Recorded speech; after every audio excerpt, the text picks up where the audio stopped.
vamos falar um bocadinho de retalho, que aqui há uns anos atrás, no início da utilização desta tecnologia, acabou por ser, digamos, o local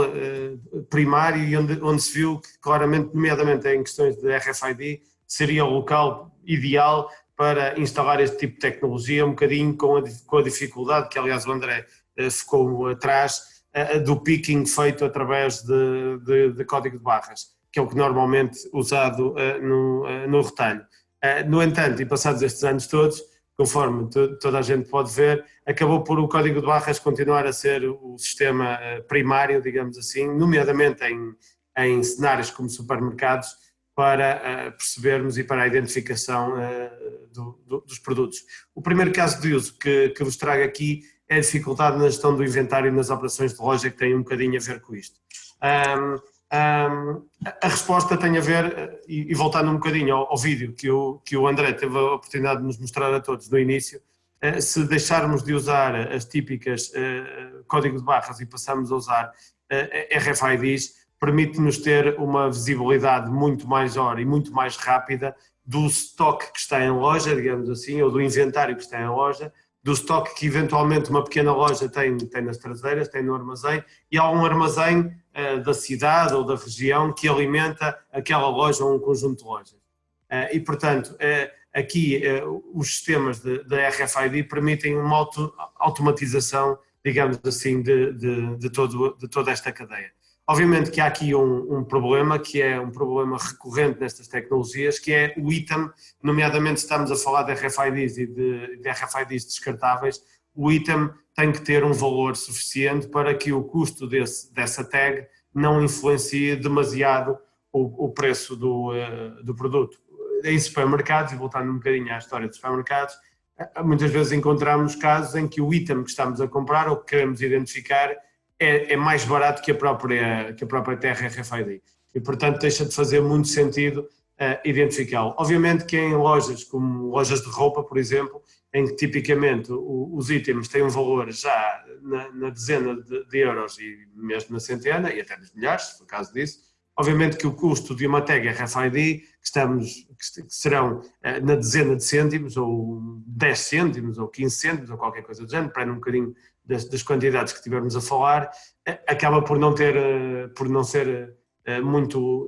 um peso muito grande no custo do próprio produto. Aqui, realmente, este tipo de solução acaba por se mostrar muito, muito interessante. O segundo caso de uso, que era já um caso de uso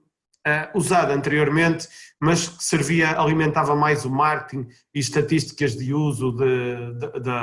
das lojas ou das superfícies de retalho. Ou seja,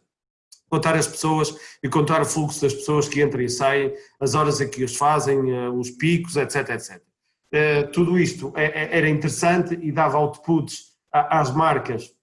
e às empresas para perceberem alterações que façam no layout, na vitrine, seja o que for, que implicações é que tem no fluxo das pessoas. Agora, com as restrições impostas pelo Covid e pela necessidade obrigatória de controlarmos o número de pessoas que estão em simultâneo dentro de um espaço comercial, esta solução ainda se torna mais importante. Existem várias tecnologias para suportar esta contagem de pessoas, desde as mais precisas, digamos assim, com precisões acima dos 97%, por exemplo, eventualmente mais caras, outras com graus de precisão um bocadinho mais baixos, mas com preços muito atrativos e que torna, digamos, esta questão simples, de fácil implementação e que nesta altura pode ser uma ajuda a que as cadeias, as lojas, o retalho possam saber em tempo real quantas pessoas é que se encontram dentro da loja e cumprir as recomendações da DGS sobre a ocupação desses mesmos espaços. Aqui um terceiro caso de uso que se liga muito com o quarto que já vamos ver a seguir, tem a ver, e também já era um problema que existia, tem a ver um bocadinho até com aquela questão de saber qual é o percurso das pessoas dentro de uma loja. Nem todas as lojas são como a IKEA, em que existe um percurso pré-definido e alguns atalhos, mas poucos, e portanto as pessoas acabam por ter mais ou menos um percurso idêntico, ainda que seja importante perceber o tempo que passam em cada das fases desse percurso, mas em lojas abertas, que é a maioria delas, como por exemplo um hipermercado ou uma loja de roupa, ou seja o que for, é interessante perceber qual é que é o percurso que as pessoas fazem, o tempo que estão em frente aos produtos e depois eventualmente as decisões de compra ou não compra. Estes mapas, os chamados mapas spaghetti, permitem perceber o percurso que as pessoas fizeram dentro das lojas. Especialmente para a área dos supermercados, existe ainda, além disto, existe aqui a questão das filas, das linhas de caixa, ou seja, perceber quando é que um hipermercado ou um supermercado tem tipicamente várias linhas de caixa, ou às vezes dezenas de linhas de caixa, e é preciso alocar em tempo real o número de pessoas necessárias a atender os clientes mediante o número de pessoas que se encontram em espera. Isto tanto serve para as linhas de caixa como, por exemplo, para a peixaria, para o talho, para a padaria, etc. Todos esses locais onde existe a necessidade de haver pessoas a servirem os clientes e perceber quantas pessoas, digamos assim, estão em espera. Através da localização, tanto de carrinhos como de cestos, não de pessoas, porque aqui é um bocadinho mais complicado,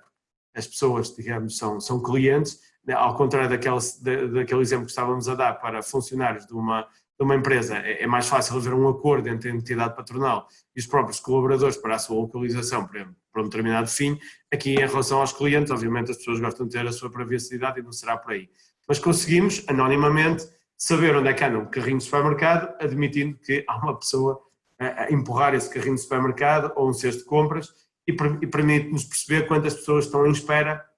nos locais que eu há bocado referi, nomeadamente as linhas de caixa, e fazer aberturas e fechos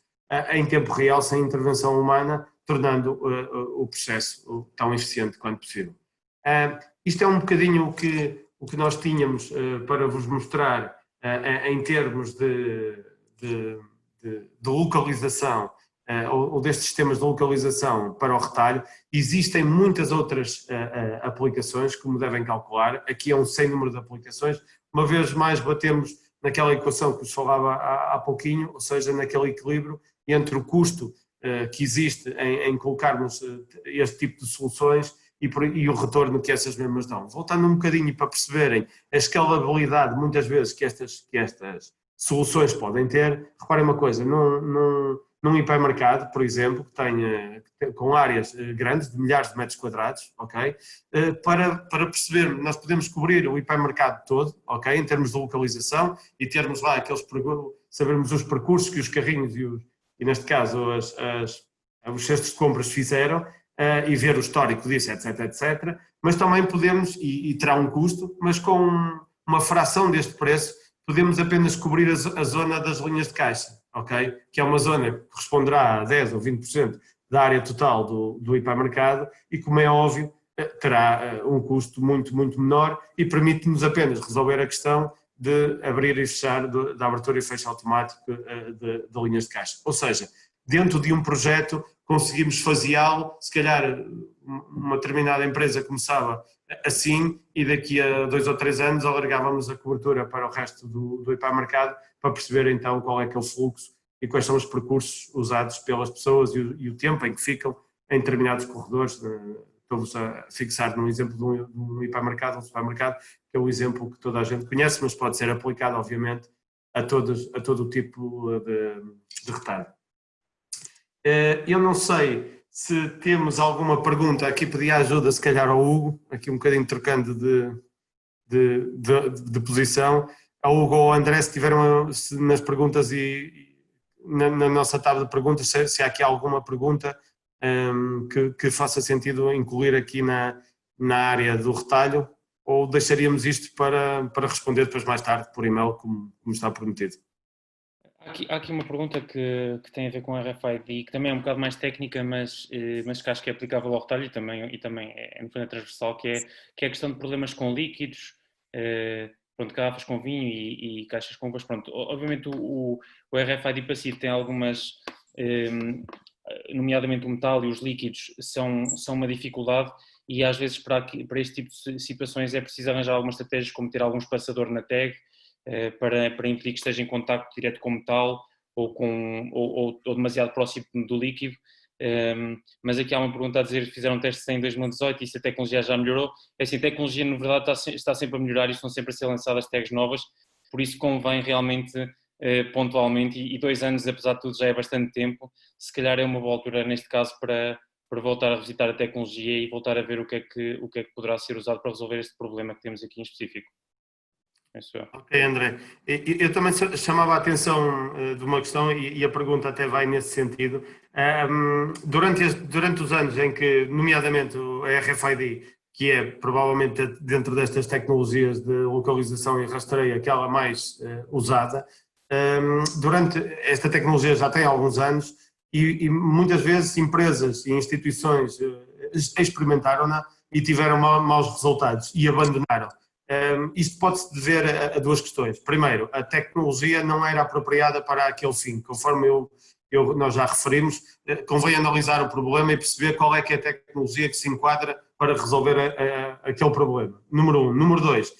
passado uns anos, obviamente, e esta tecnologia, por exemplo, a RFID já terá quase 20 anos, obviamente muitas evoluções existiram nesta tecnologia e o que era verdade em 2018, se calhar em 2020 é diferente. No entanto, e tudo o que tem a ver com tecnologias de rádio, e nós, Wavecom, vimos isso nos links de rádio, vimos isso no Wi-Fi, vimos agora isto na indústria 4.0, nomeadamente na localização de itens e pessoas.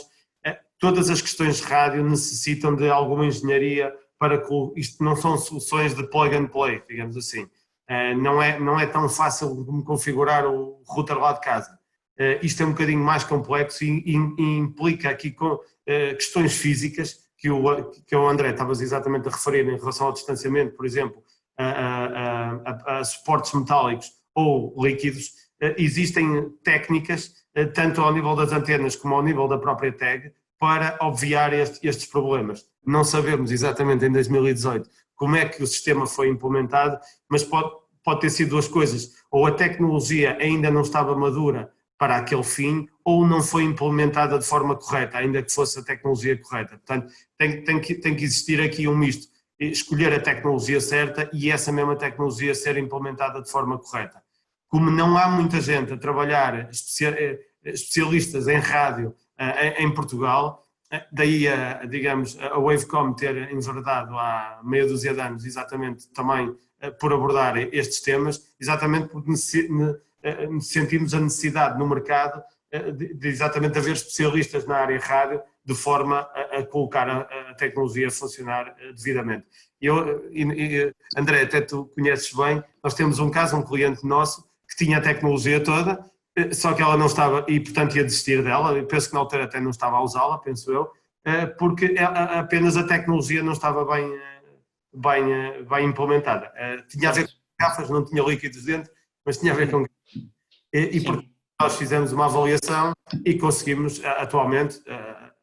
a empresa depende, digamos assim, das leituras feitas pelos nossos sistemas de RFID, exatamente porque do ponto de vista rádio a solução não estava bem implementada. Isto é um ponto bastante importante, ou seja, não ponham a culpa às vezes na tecnologia, se ela não estiver a ser usada de forma correta ou na aplicação correta, é evidente que não vai produzir efeitos.